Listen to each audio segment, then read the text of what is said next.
മുന്തിരി വള്ളിയാകും യേശുനായക. നിന്നിലൊരു കൊമ്പായി വളരാൻ കൃപയരുളൂ ദേവാ,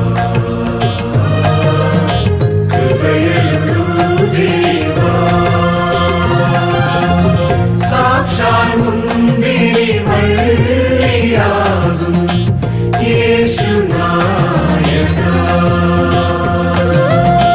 നിന്നിലൊരു കൊമ്പായി വളരാൻ കൃപയരുളൂ ദേവാ,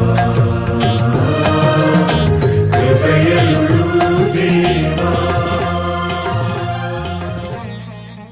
വേഗം വരുന്ന നമ്മളുടെ കർത്താവായ യേശുക്രിസ്തുവിൻ്റെ തൻ്റെ നാമത്തിൽ എല്ലാവർക്കും സ്നേഹവന്ദനം. വിശ്വാസിക്ക് കർത്താവിനോടുള്ള ബന്ധത്തെ സൂചിപ്പിച്ചുകൊണ്ട് കർത്താവ് പറഞ്ഞ ഒരു ദൃഷ്ടാന്തമാണ് മുന്തിരിവള്ളിയുടെ ഉപമ. യോഹന്നാൻ 15:1-8 വരെ. ഈ ഉപമയിൽ മുന്തിരിവള്ളി ക്രിസ്തുവും കൊമ്പുകൾ വിശ്വാസികളുമാണ്. യേശുവിൻ്റെ ശ്രോതാക്കൾക്ക് സുപരിചിതമാണ് മുന്തിരി കൃഷി. അതെങ്ങനെ കൃഷി ചെയ്യണം, അധിക ഫലം കായ്ക്കുവാൻ എന്തു ചെയ്യണം എന്നതെല്ലാം അവർക്കറിയാം. ഈ അറിവ് തന്നെയാണ് മുന്തിരിവള്ളിയുടെ ഉപമയിൽ കർത്താവ് സൂചിപ്പിക്കുന്നത്.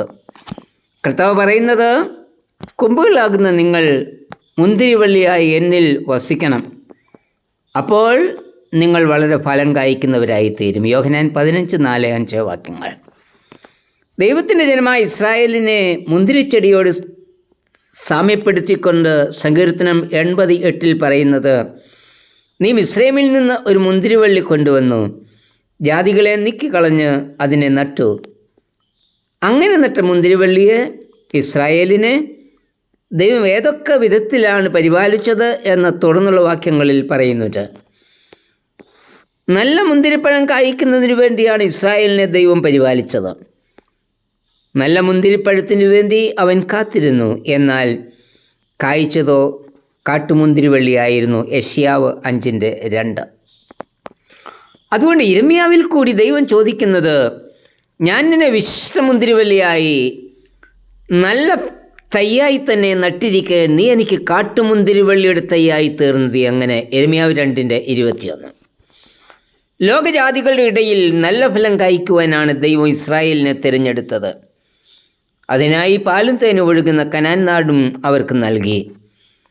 എന്നാൽ നല്ല ഫലം കായ്ക്കുന്നതിൽ അവർ പരാജയപ്പെട്ടു. ഇസ്രായേലിന് സംഭവിച്ചതുപോലെ ഒരു പരാജയം രക്തം നൽകി വീണ്ടെടുത്ത് നമുക്കുണ്ടാകാതിരിപ്പാൻ മുന്തിരിവള്ളിയുടെ ഉപമയിൽ കൂടി മുന്നറിയിപ്പ് നൽകുകയാണ് ചെയ്യുന്നത്. കായ്ക്കാത്ത കൊമ്പുകളെ നീക്കിക്കളയുന്നത് പോലെ വേഷഭക്തിക്കാരായി ഫലം കൊടുക്കാത്ത എല്ലാവരെയും അവൻ നീക്കിക്കളയും.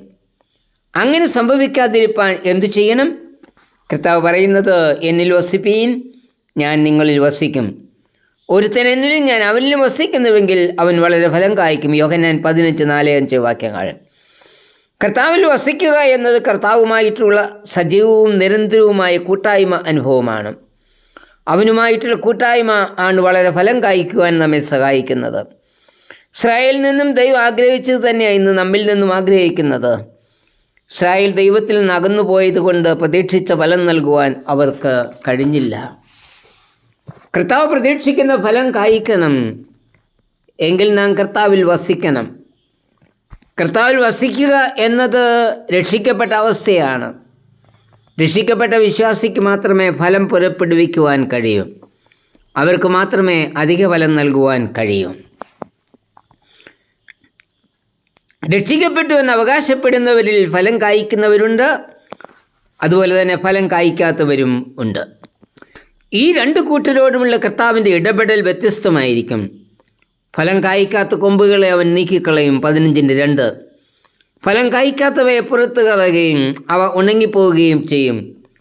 ആ വക ചേർത്ത് തീയിലിടുകയും അത് വെന്തുപോകുകയും ചെയ്യും. 15:6.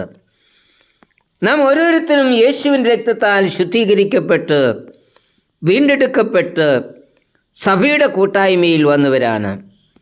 സഭയുടെ എല്ലാവിധമായ പ്രവർത്തനങ്ങളിലും നാം പങ്കെടുക്കുകയും ചെയ്യുന്നുണ്ട്. അതുകൊണ്ടായില്ല കർത്താവിനായി ഫലം കായ്ക്കണം. ഇല്ലെങ്കിൽ നീക്കിക്കളയും. ഫലം കായ്ക്കാത്ത അത്തി നിലത്തെ നിഷ്ഫലമാക്കുന്നു, അതിനാൽ വെട്ടിക്കളക എന്ന യജമാനൻ കൽപ്പിച്ചത്. കർത്താവിന് വേണ്ടി നാം ഫലം കായ്ക്കുന്നവരോ? കർത്താവ് പറയുന്നത് ഫലം കായ്ക്കുന്ന കൊമ്പുകളെ അധിക ഫലം കായ്ക്കേണ്ടതിന് ചെത്തി വെടിപ്പാക്കും എന്ന 15:2. മുന്തിരിച്ചെടിയുടെ കൃഷിയിൽ പന്തലിച്ച് തളിർത്തു നിൽക്കുന്ന ശിഖരങ്ങൾ ഉണ്ട്. അവയെ ചെത്തി മാറ്റണം. ചെത്തി മാറ്റിയെങ്കിൽ മാത്രമേ പുതിയ ശിഖരങ്ങൾ മുളയ്ക്കുകയുള്ളൂ. അപ്പോൾ മാത്രമേ കൂടുതൽ ഫലം ഉണ്ടാകൂ.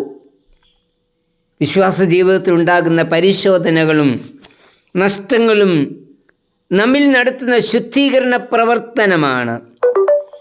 അധിക ഫലം കായ്ക്കുന്നതിനു വേണ്ടിയുള്ള ചെത്തിമാറ്റൽ ആണ് നമ്മിലുണ്ടാകുന്ന പരിശോധനകളും കഷ്ടതകളും. അത് നമ്മെ തകർക്കുവാനോ നശിപ്പിക്കുവാനോ ഉദ്ദേശിച്ചുള്ളതല്ല. അധിക ആത്മീക ഫലങ്ങൾ പുറപ്പെടുവിക്കുന്നതിനുള്ള ദൈവിക ശിക്ഷണമാണ്, ശിക്ഷയല്ല. അതുകൊണ്ട് നമ്മിലുണ്ടാകുന്ന കഷ്ടതകളിൽ നാം അടുത്തു പോകരുത്, നിരാശപ്പെടുകയും അരുത്. കർത്താവിൽ തന്നെ ഉറച്ചു നിൽക്കണം. ഫലം കായ്ക്കുന്നതിന് വേണ്ടിയാണ് കർത്താവ് നമ്മെ തിരഞ്ഞെടുത്തത്. യോഹന്നാൻ 15:16 പറയുന്നത്, നിങ്ങൾ എന്നെ തിരഞ്ഞെടുത്തു എന്നല്ല, ഞാൻ നിങ്ങളെ തിരഞ്ഞെടുത്തു. എന്തിനു വേണ്ടി? ഫലം കായ്ക്കേണ്ടതിനും നിങ്ങളുടെ ഫലം നിലനിൽക്കേണ്ടതിനുമാണ് നിങ്ങളെ ഞാൻ തിരഞ്ഞെടുത്തത്. നാം കർത്താവിന് വേണ്ടി വളരെ ഫലം കായ്ക്കുമ്പോൾ സ്വർഗീയപിതാവ് മഹത്വപ്പെടുകയും നാം അവൻ്റെ ശിഷ്യന്മാരാകുകയും ചെയ്യും. 15:8. കർത്താവേ, നീ എന്നെ തിരഞ്ഞെടുത്തിരിക്കയാൽ സ്തോത്രം. നിനക്കായി അധിക ഫലം കായ്ച്ച് ദൈവനാമം മഹത്വപ്പെടുന്നതിന് എന്നെയും ഉപയോഗിക്കണമേ. ആമേൻ.